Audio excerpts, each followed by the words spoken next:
Welcome back to my new series where we explore the very best of African cuisine, right here in London. Today we're in South London, Kennington, to discover some of the vibrant flavors from the smiling coast of Gambia.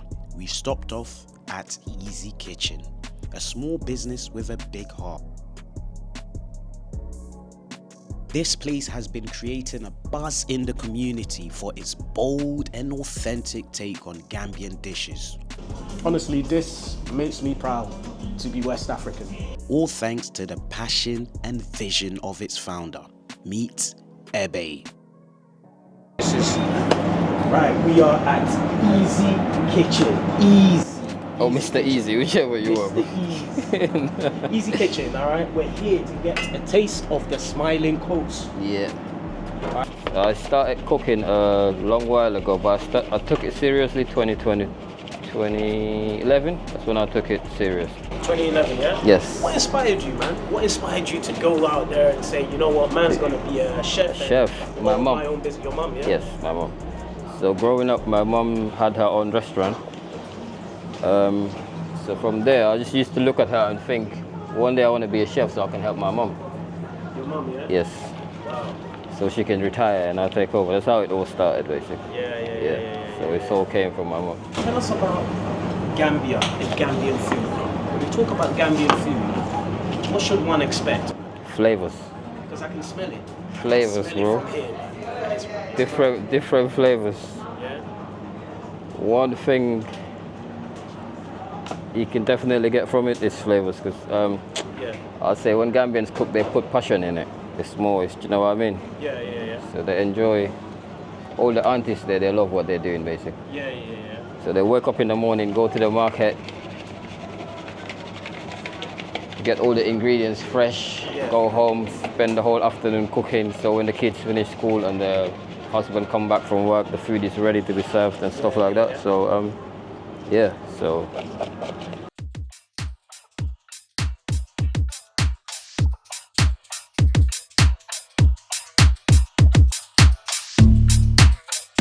Eazy Kitchen. Eazy Kitchen started as a concept from my house.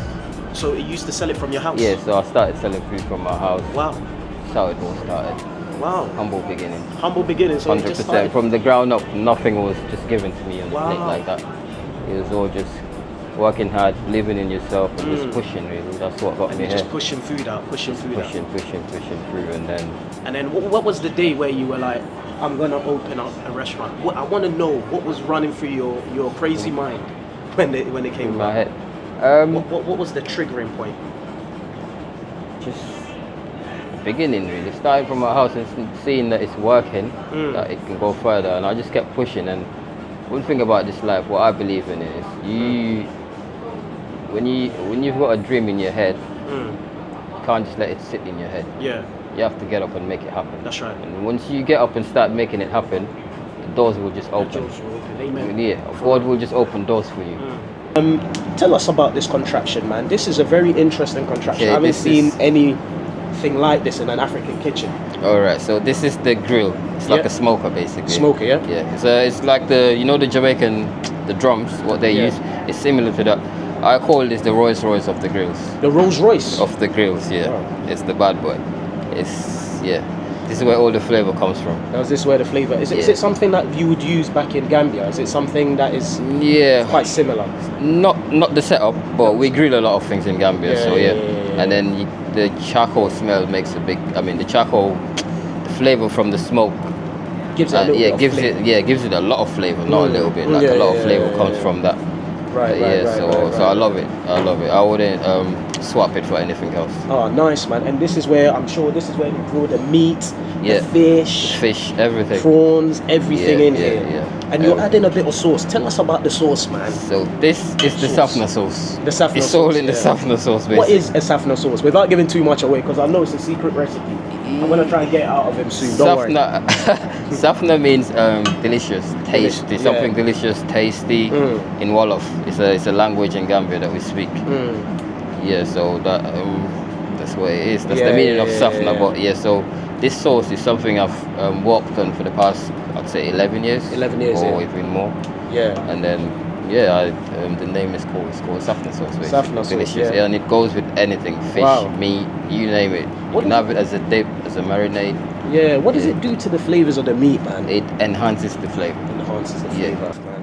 Do you know what I mean? It's really good. It's crazy. You can feel the intense heat, The heat. that is coming from there, and it's cold. If you can see, I'll bring the camera closer. There is a charcoal heat. Yeah, and there's some special wood in there. There's as well special that wood, we use, yeah. He's not giving too much away, this guy. It's a different type of wood, but I'm guessing that type of wood gives it a little bit of flavor as yeah, well. 100%. Nice. And this grill is handmade as well. Is it? Yeah, it's basically you have to order it and get it made. I would say yes. Yeah, because you wait for lunch. So what? This is the routine. I think. I don't know if it's still like that, but back in the days, when you come back from school, you have lunch, and then that's around like say 2 p.m. 3. You have lunch, and then around 5 or 6, you have another meal as well. Wow. Which we call in Jogana. Jogana. Yeah, something like that. But yeah, you always look forward to that as well. That's when you warm up the food again to have seconds, basically, which everyone looks forward to. Get a lot of different types of customers Yes. coming in because we're in London as well. It's very diverse. So how do you stay true to the flavors of Gambia whilst catering to the diverse, let's say, population of London? Alright, so this is my concept is to create a fusion of Gambian flavors with the rest of the world. But the base of the cooking is Gambian flavors, and I just take flavors from different countries, like mainly West Africa, and just bring it together to create something for people to try. Yeah. So it's just a mix of different concoction of what you've gathered from your experiences of cooking and everything else. That's right, exactly. Okay. From the years of working in different restaurants, so I've done fine dining, Michelin, street food, you name it. So that's bits and pieces from things I've learned. I bring it together to create something for everyone. That's wicked, man. So it's essentially still very much traditional, but you've added your own unique signature flavors, and flavors to it. Yeah. So what are the challenges of running the biggest challenge is staff. Staff is the biggest challenge. Yeah. Having good people to walk beside you and have the same drive and passion and dream that you've got to make it. To make it. It's possible. It's possible, but it's hard. That's patience. You need patience for that as well. Patience to spot a talent and then work with them to train them to be on the level that you want them to be, so they can do what you do behind you, or you know what I mean. The love and the passion and the drive for it. Yeah, that's what keeps me going. But I just enjoy doing what I'm doing. Like, I enjoy feeding people. That's my main thing. I enjoy feeding people, giving people something that you see they're enjoying it and they love it. Just food brings joy, bro. Yeah. What does the future hold for Eazy Kitchen? Does the future hold for Eazy Kitchen? What does the future hold? I'd like to see Eazy Kitchen go global. Really. Global, yeah? Yeah, I would like to see it go global, expand to different places, four corners of the world, bro. Sky is the limit. I'm just living a dream right now, bro. Really? 100%. 100%. This is all a dream, so. Gambia is known for its amazing traditional dishes such as the domodo, jollof rice, and acheke. However, with it being on the coast of West Africa, it's also known for its rich seafood offerings. Add a bit of this.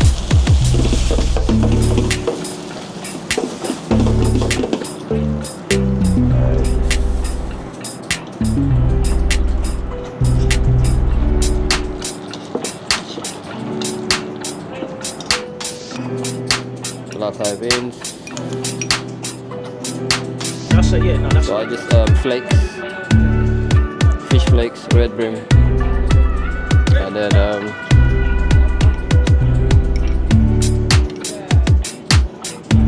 The food is served. We have grilled fish and acheke, jollof rice and suya, cassava topped with beans, topped with red brim, topped with tomato sauce. Bruv, man, can't wait to tuck in. What are your thoughts? first, let's get to this. It's like grainy, yet pleasantly bouncy, firm, chewy texture. It's a pleasantly chewy texture, and it goes well with the sauce, which has got a little bit of a kick, but it's quite sweet as well. And you get lots of different textures running through here. It's almost like couscous. You get that couscous kind of vibe. Let's try a bit of the Seabass. Oh my god. I feel like I'm on the beach on the coast of Gambia or Ghana somewhere, and someone has just come up to me and said, yo, big man, you want some fish down there, you know what I'm saying? It's nice, the fish is so fresh. You get that smokiness from the grill and the charness, so you get that all bursting natural flavor from the charcoal, and the meat itself is quite fleshy, it's soft, it just breaks in your mouth, and everything together just works. The softness of the fish with the flavors of the sauce, with the pleasant chewiness of the gari in Ghana, as we call it, but they call it acheke, which is really, really beautiful. Now it's time for the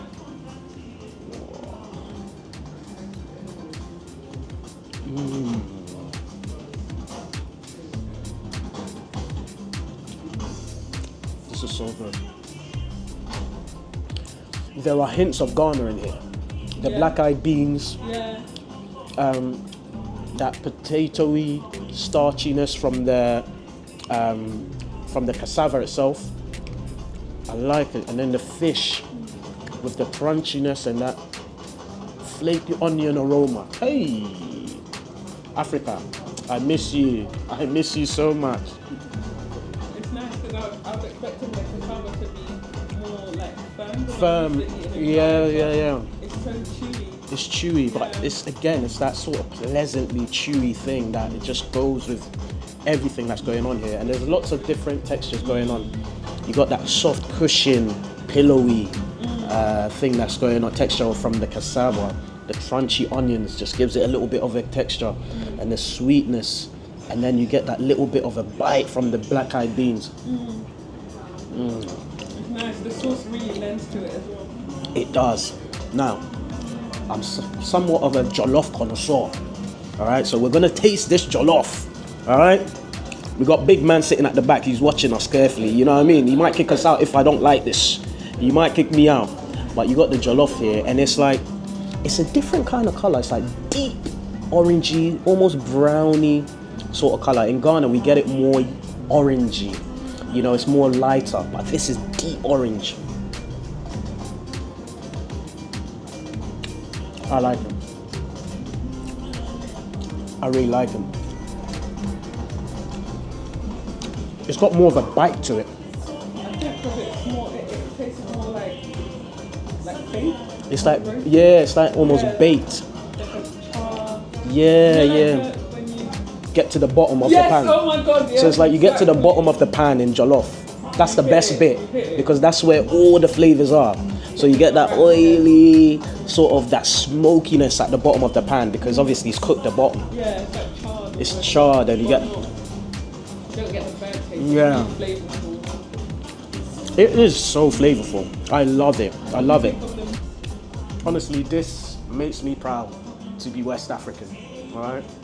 If in another life, if I came back as a Gambian, I wouldn't complain. I wouldn't complain. This is just fabulous. It's fabulous, and what the chef is doing, he's doing an amazing job. The flavors here are bold. It's unapologetic. And yes, it is flavors of Gambia, but he's added his own signature sort of touch to each of these dishes. And listen, I like it. I really like it.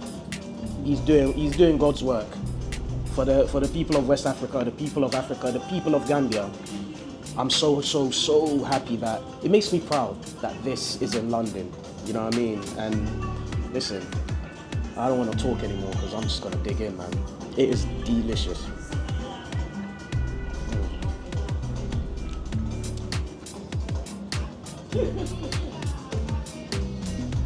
Yeah, and listen, the beauty The best thing about this restaurant is that they sell drinks. You know, you've got the mango lassi, Safna style. You know what I mean? You've got the sorrel here. You know, you've got yogurt. You've got a range of condiments. He's also got his own sauce, and this sauce is crack in a bottle. All right. Honestly, sweet, but it's got a little bit of a kick, and you just want to just swim in that sauce. It is delicious. That's the best thing about this restaurant, is that you can take a little bit of something home with you, a little bit of Gambia with you, and listen, I've got a smile on my face, and no wonder why they call it the Smiling Coast. Like the food, if the food is putting a smile on my face, listen, it's got every right to call itself the Smiling Coast. But yeah, come through. Eazy Kitchen. It's in, is it southeast? Would you say south? Yeah. Southeast London. Come here and just get the flavors of West Africa, the flavors of Gambia, the flavors of the Smiling Coast. This food bangs.